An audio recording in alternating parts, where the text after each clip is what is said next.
Hi friends, అందరికీ నమస్కారం. Welcome to నానమ్మ విలేజ్ వంటలు. ఈ రోజు వీడియోలో అయితే మనం అయితే మసాలాను అయితే తయారు చేసుకోబోతున్నాం. నాన్ వెజ్ లోకి వేసుకునే మసాలాను అయితే తయారు చేసుకోబోతున్నాం.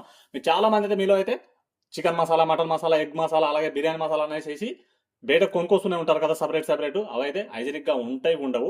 మీరైతే నేను చెప్పిన విధంగా నేను ఇక్కడ కనపడే ఇవన్నీ తీసుకునేసి మీరు మసాలా నూరుకున్నారంటే మీరు చికెన్, మటన్, అలాగే ఎగ్, అలాగే చికెన్ నూడిల్స్, మటన్ ఇక్కడ నేను కావాల్సిన అయితే తీసుకున్నాను మసాలాలోకి.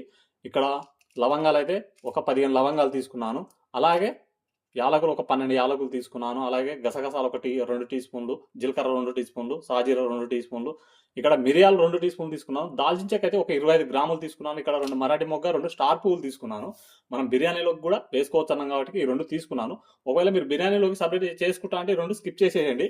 ఇక్కడ నేనైతే ఇవన్నీ అయితే మనము ఒక దాంట్లోకి అయితే వేసుకొని నూరుకోవాలి. అవే ధనియాలు. ఇక్కడైతే నేనైతే 300 గ్రాముల ధనియాలు అయితే తీసుకున్నాను. వీటిని అయితే ఇప్పుడైతే మనం సన్నటి సెగ పైన దోరగానైతే వేపుకోవాలి. మరి ఇక లేట్ చేయకూడదు, స్టవ్ గుర్తుపెట్టుకోండి, మీరైతే సన్నటి సెగ పైన వేపుకోవాలి. మంట హైలో పెడితే మనకైతే ఈ దినుసులు అనేది మాడిపోతాయి. మాడిపోతే మనకు మసాలా అనేది అయితే చాలా నలుపు కలర్లోకి వచ్చేస్తుంది, బ్లాక్గా. అలా కాకుండా సన్నటి సెగ పైన దూరగా వేయిస్తే మనకు మసాలా అనేది పర్ఫెక్ట్ టేస్ట్లో వచ్చేస్తుంది. ఇదైతే మర్చిపోవద్దు మీరు. మసాలా ఈ దినుసులు అనేది చిటపట అంటే సరిపోతుంది, మనకి ఎక్కువ అవసరం లేదు. చూసారు కదా, ఈ మాత్రం సరిపోతుంది. వెంటనే ఒక ప్లేట్లోకి అయితే తీసుకుందాం. ఇప్పుడు మనం ధనియాలు అనేది వేపుకుందాం. ధనియాలను కొంచెం వేపుకోండి, అన్ని ఒకటేసారి పోస్తే బాగా వేగవు. ధనియాలను కూడా సన్నటి సెగ పైనే బాగా చిటపట అనే వరకు వేపుకోవాలి. చూసారు కదా, ఇక్కడ ధనియాలు అయితే కొంచెం కలర్ చేంజ్ అయ్యే వరకు వేపుకుంటే సరిపోతుంది సన్నటి సెగ పైన. వెంటనే స్టవ్ ఆఫ్ చేసేయండి. స్టవ్ ఆఫ్ చేసేసేసి ఒక వేరే బౌల్లోకి అయితే తీసుకోండి. ధనియాలను అయితే వెంటనే పట్టకుండా బాగానైతే చల్లబడాలి.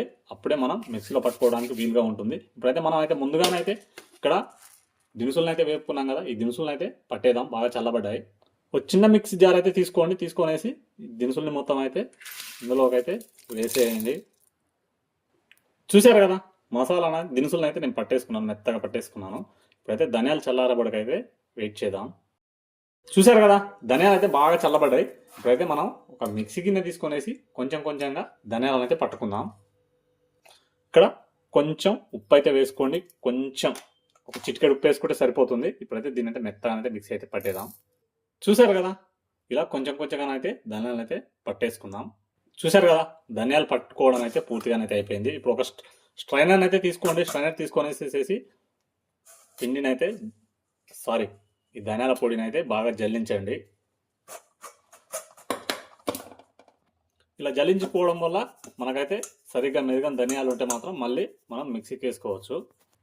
ధనియాలు పట్టుకోవడం అయితే అయిపోయింది. మనం ముందుగానైతే దినుసులు పట్టుకున్నాం కదా, దాన్ని కూడా ఇందులోకి వేసి జల్లించేసేయండి. చూసారు కదా, మొత్తం జల్లించుకున్న తర్వాత ఒకసారి అయితే బాగా కలగలిపేసేయండి. చూసారు కదా, మసాలా అయితే రెడీ అయిపోయింది.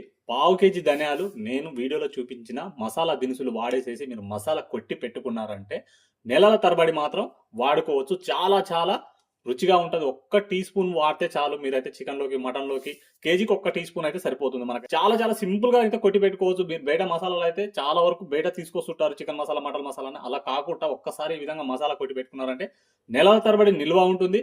ఒకే 1 టీ స్పూన్ వేసుకుంటే చాలా రుచిగా ఉంటుంది. మనం బయట మసాలాల కన్నా ఇంట్లో ఇలా తయారు చేసుకుంటేనే చాలా రుచిగా ఉంటుంది. బయట హైజెనిక్ గా ఉండవు. ఇంట్లోనే ఇలా చేసుకోండి. మరి ఈ మసాలా మీకు ఎలా అనిపించింది? ఈ వీడియోకి అయితే కామెంట్ చేయండి, లైక్ చేయండి. అలాగే మరెన్నో రుచికరమైన వంటల కోసం నా ఛానల్ని సబ్స్క్రైబ్ అయితే చేసుకోవడం అయితే మర్చిపోకండి.